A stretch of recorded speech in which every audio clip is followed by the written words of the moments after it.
太好了，阿平的洗澡堂终于完工了，以后就可以在家裡洗澡了。虽然樣子比較簡陋，但好在阿平不用再去河邊洗澡了。騰出手的阿平又去山上砍了不少柴火，為即將出生的寶寶做好準備。今天也是阿平被狠心丈夫趕出家門的第19天了。清晨的第一縷陽光灑滿山坡，阿平就起床了，隨後便投入到新一天的勞作中。他拿起鋤頭，開始在庇護所門前挖土。阿平打算將自制的水管埋入地下，這是他之前從山上辛苦引來的山泉水。山泉水來之不易，必須要好好保護。把溝槽挖好後，他小心地將水管埋入其中。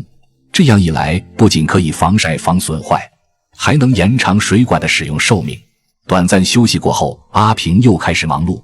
他砍來幾根粗壯的竹子，打算在閣樓上搭建一個簡易的洗澡間。過去他一直都是去河邊去洗漱，但山路很遠，而且一個女人也不方便。現在他希望能在庇護所旁打造一個屬於自己的私人空間。他將4根竹子牢牢固定在閣樓4個方向，再劈開1根竹子橫向固定，進而來加固整體的結構。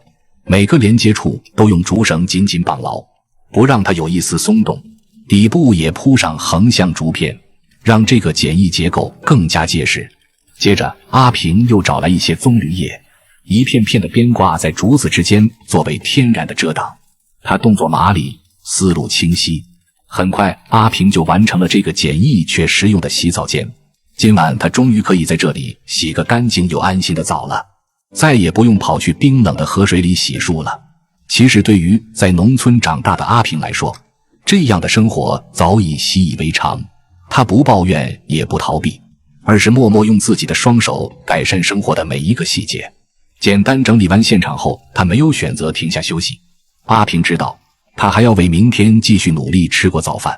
他拿起那把陪伴自己許久的柴刀，徑直朝後山走去。阿平要去找一些倒下的枯木，砍回庇護所備用。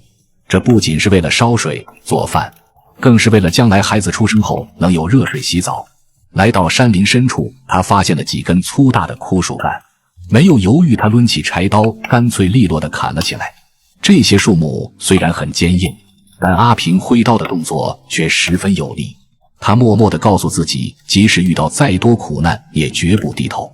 曾經她在懷孕時被丈夫毫不留情地趕出家門，那段日子對她來說無比殘酷，但她沒有被打倒。她知道現在的每一分努力都是為了將來給孩子一個安穩的家。這些日子雖然辛苦，可她別無選擇，這就是她必須承擔的生活現實。經過長時間的勞作，阿平終於把一段段枯木砍了下來。他把這些樹幹整理成2大捆，準備一一扛回去。樹木很重，山路又很陡，但他卻咬緊牙關，將那沉重的木柴扛上了肩頭。阿平費了好大勁，終於把所有柴火都扛回了庇護所。他動作利索地將木柴整齊堆放好，等曬乾後，這些就是做飯的柴火了。阿平慢慢地為生活打下了一磚一瓦。他用行動證明，哪怕身處逆境，哪怕孤身一人，只要不放棄希望，就一定能撐起一片屬於自己的天地。